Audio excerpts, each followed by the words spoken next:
Welcome back to The Junkyard, a series dedicated to rebuilding your favorite fictional mecha in mobile engagement chassis Steel Hearts. We're back once again, but with a bit of an odd choice this time. Mechs are cool and all, but you know what else is cool? Planes. So we're going to be poking at the ADFX-02 Morgan from Ace Combat Zero, the Balkan War. Yeah, so this thing isn't exactly a mech, but come on, can't you feel it? The beating heart of iron within? Besides, Ace Combat is basically mecha. The tone, the physics-defying shenanigans, the relationships the characters have with their planes and the sky itself, and how they can only be their true selves up there without any borders to find them. It's even got that body-as-plane metaphor going on. It's mecha as fuck! And it doesn't get more mecha than all the super planes that have graced the series since its inception. The ADFX Morgan is the final plane used by Larry Falk, better known as Solo Wing Pixie, your former wingman and fiercest rival. A reputable mercenary who would fight for whoever paid him, he slowly grew more and more disillusioned as he saw atrocities committed one after the other during the Balkan War. Deciding enough was enough, he disappeared, stealing the experimental ADFX-02 with him, one of the most advanced planes ever built. Of course, you're the only one who can stop him. This plane is meant to change the bleak path that humanity had set out for ourselves, controlling the dreaded V2 nuclear missile with the hopes of wiping everything away, creating a fresh start in a new world. Pixie may have given up on humanity, but we can still use his machine to reignite that dream of a free world. Our goals are to make the Queen of the Skies, the ultimate flying machine. We need to be overwhelmingly fast and able to dodge even a storm of missiles. Finally, we need to have the Morgan's devastating experimental weapons, such as the tactical laser system, burst missiles, and ECM pod. There's a few more considerations to keep in mind, seeing as it's a jet and not a mech, but we'll cover that in a moment. We've got the following rules. 1. We start with all 6 parts. This is an experimental jet after all. It's gotta be outfitted to the teeth. 2. All parts from the mechanic shop are allowed, with the exception of parts built around melee attacks. This is a jet after all, and attaching a sword to it is a stupid idea, though Ace Combat has had ones just as silly. Thirdly, 150,000 credits upgrade limit. Fighter jets aren't cheap after all. An additional 4th and 5th rule that I'll try to follow is that the ADFX must always be moving. You need that forward momentum, and if you do not move in some way during the allied phase, then you lose altitude. And finally, if you lose the ability to fly or hit height 0, then we crash. So no matter what happens, we need to always be able to fly. This is an optional rule specifically for this challenge though.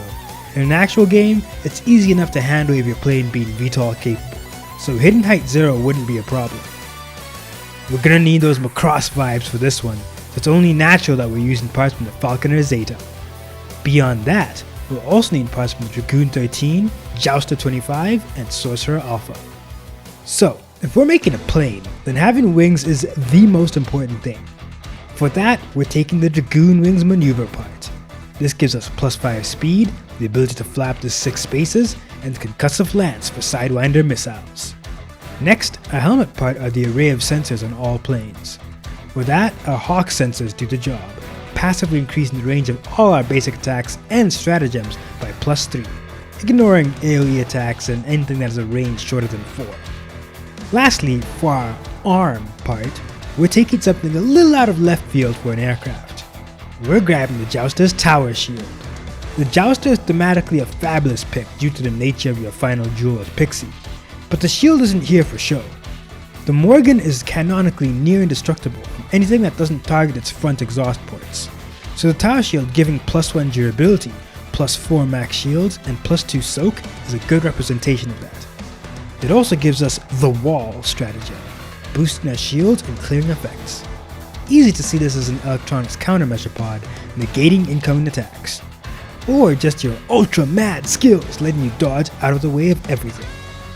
Okay, so we have a plane, but as is, this could be literally any multi-role aircraft, so we've got to add everything else that makes it special. Our other arm is going to be the Sorcerer's Beam Rifle. Standing in for our Zoisite laser system, this does acid damage using any stat, and has a range 6 basic attack, bumped up to range 9 while our sensors are still active. We also get the Adaptive Blast Stratagem to let us boost the damage even further, or apply the corroding effect. Our standard Sidewinders are cool and all, but the Hypersteen Multi-Purpose Burst Missile is on a totally different scale of destruction. We'll need our option parts for that, with the Falconer Zeta's magazine-fed bazooka, perfect pick for a true ace pilot. We've got a Blaze basic attack anywhere within range 8, bumped up to 11. We can also apply in burning within a 5x5 explosion instead of doing damage, and we get access to the Charring Blast Stratagem, doing silly amounts of damage to one guy and giving us free boosts. The Ace Pilot intervention also powers up the damage, as long as you're a good enough pilot to use it. Channel those Top Gun vibes and you'll be fine.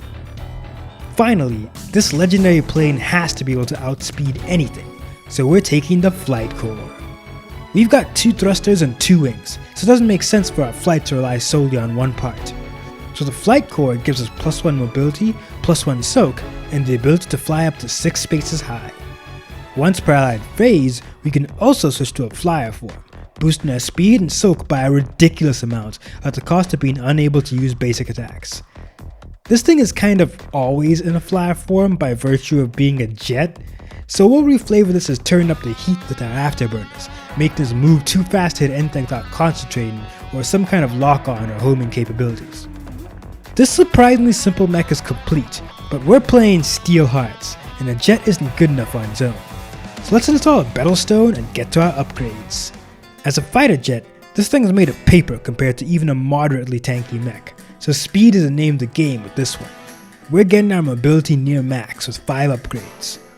Next, we're fine-tuning everything with 2 points to achievement, activating Hyper Boost to let us move in additional space whenever we boost, and Psychotech to give us +6 synergy at the start of combat.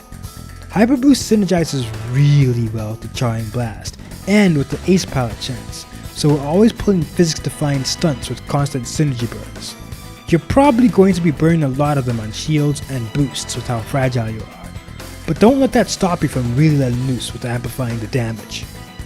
Finally, we put our last point into Finesse, activating Light Frame to let shift actions be split across anywhere in the allied phase. You're in a plane, you're constantly moving, so now we can just do it whenever. Our machine upgraded and parts picked out, let's see what this thing we've staked the future on can do. It's got as many stratagems as our old Fire Valkyrie build, so wrapping our head around it isn't too complicated. Looking at you, G-Self. Starting with the Concussive Lance, this is a solid AoE attack that does mass damage in a 3x3 area, anywhere within the ranges 3 to 6 and applies stuck. This could pretty easily be a hail of missiles dancing across the skies, or your burst missile detonating. Flavor of your choice. We've got the Heaven's Fury intervention too, doing mass damage and applying stuck to one target by your side. Doesn't matter where your enemy is, I'm sure you can pull off some nonsense post-stall maneuver and fire a missile at someone sneaking up behind you. Charring Blast is a full-power blaze attack. It's got a range of 9 thanks to our Hawk sensors, adds 3 extra damage for each quad, and applies burning. On top of all of that, you immediately gain 3 free boosts, so you can be in and out of the area before anyone's even realized what hit them. With this kind of focus fire and no AoE explosion, this can only be more Sidewinders, making sure one enemy has a very bad day. And it checks out. 2 or 3 of these is enough to destroy most planes in Ace Combat, so grunts don't stand a chance. Our Ace Pilot chance lets you roll a single d6. If the number you get is lower than your pilot's usable bond points, then you get to add an extra 4 dice and add +4 synergy to yourself. This plane only reveals its true potential in the hands of a true ace. More experienced pilots, or pilots with an ace resonance with their Battlestones, will get the most out of this. Our electronic countermeasure pod is keeping us alive out there with the Wall Stratagem. Each hit adds +1 shields, either to yourself or to someone by your side. The Benevolence intervention can be activated if you or an ally are about to take damage. Each hit negates a point of damage, and whoever is being targeted gains an extra +3 shields. It also completely removes or prevents whatever effect is about to destroy you. It's pretty easy to see yourself launching chaff near your ally to protect them, but I think if you were the target, then it's cool to imagine you just completely evaded that attack. Be a show-off about it. Our beam rifle's basic attack is probably just your machine guns, but it's your stratagem that lets you fire up your tactical laser system.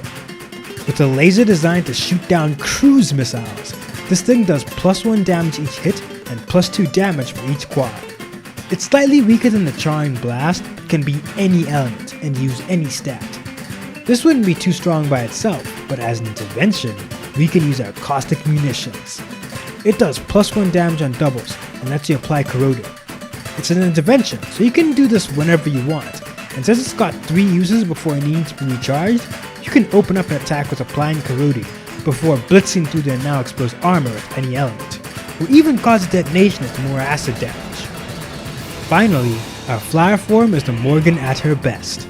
Our soak goes up by +2, hitting the soak limit at 4, with an extra point spare in case anyone breaks our tower shield. Our speed also goes up by 8, making us the fastest thing on the battlefield by far.